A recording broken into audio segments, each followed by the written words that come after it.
ಹರಿಯಂ. ಈ ಭೂಮಿಯಲ್ಲಿ ಗೋವುಗಳು ಓಡಾಡಿದ್ರೆ ಮಾತ್ರ ಈ ಭೂಮಿ ಫಲವತ್ತಾಗ್ಲಿಕ್ಕೆ ಸಾಧ್ಯ.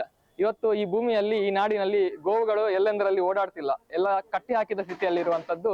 ಹೆಚ್ಚಿನ ತಳಿ ಸಂಕರಣೆಯಿಂದಾಗಿ ಇವತ್ತು ಮಿಶ್ರ ತಳಿಗಳು ಹುಟ್ಟಿರುವಂತದ್ದು. ಹಾಗಾಗಿ ಇವತ್ತು ಭೂಮಿಯ ಸುಪೋಷಣೆಯ ಅಗತ್ಯ ಇರುವಂತದ್ದು.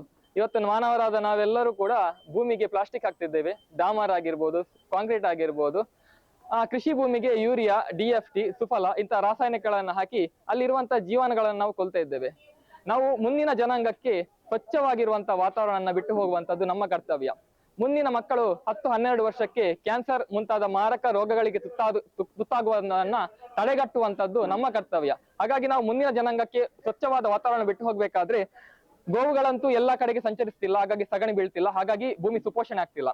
ಹಾಗಾಗಿ ನಾವೇ ನಮ್ಮ ಕೈಯಾರೆ ಇಂತಹ ಸಗಣಿ ಉಂಡೆಗಳನ್ನ ನಾಡಿನಾದ್ಯಂತ ಎಸೆಯುವ ಮೂಲಕ, ಅದು ಪಾರ್ಕ್ ಆಗಿರ್ಬೋದು, ಅದು ಸಾರ್ವಜನಿಕ ಸ್ಥಳಗಳಾಗಿರ್ಬೋದು, ನಮ್ಮ ಮನೆಯ ಒಳಗಿರುವಂತಹ, ಮನೆಯ ಹೊರಗಿರುವಂತಹ ಅಂಗಳ ಆಗಿರ್ಬೋದು, ಮೈದಾನ ಆಗಿರ್ಬೋದು, ಕೃಷಿ ಜಮೀನುಗಳಾಗಿರ್ಬೋದು, ಇಲ್ಲೆಲ್ಲ ಇಂತಹ ಬಾಲ್ಸ್ ಅನ್ನ, ಸುಮಾರು 100 ಕೋಟಿ ಬಾಲ್ಸ್ ಅನ್ನ ಇಡೀ ಕರ್ನಾಟಕದಾದ್ಯಂತ ಎಸೆಯುವ ಯೋಜನೆಯನ್ನ ಈ ನಮ್ಮ ರಥಯಾತ್ರೆಯು ಹಮ್ಮಿಕೊಂಡಿದ್ದು, ಈ ಕರ್ನಾಟಕದಾದ್ಯಂತ ಭೂಮಿಯನ್ನ ಸುಪೋಷಣೆ ಮಾಡುವಂತಹ ಕಾರ್ಯವನ್ನ ಹಮ್ಮಿಕೊಂಡಿದೆ. ಹಾಗಾಗಿ ನಾವೆಲ್ಲರೂ ಕೂಡ ಈ ಗೋಮಯ ಬಾಲ್ಸ್ ಅನ್ನ ಎಲ್ಲೆಂದರಲ್ಲಿ ಎಸೆಯುವ ಮೂಲಕ ಭೂಮಿಯನ್ನ ಸುಪೋಷಣೆಗೊಳಿಸುವಂತ ಕಾರ್ಯವನ್ನ ನಾವೆಲ್ಲರೂ ಮಾಡೋಣ.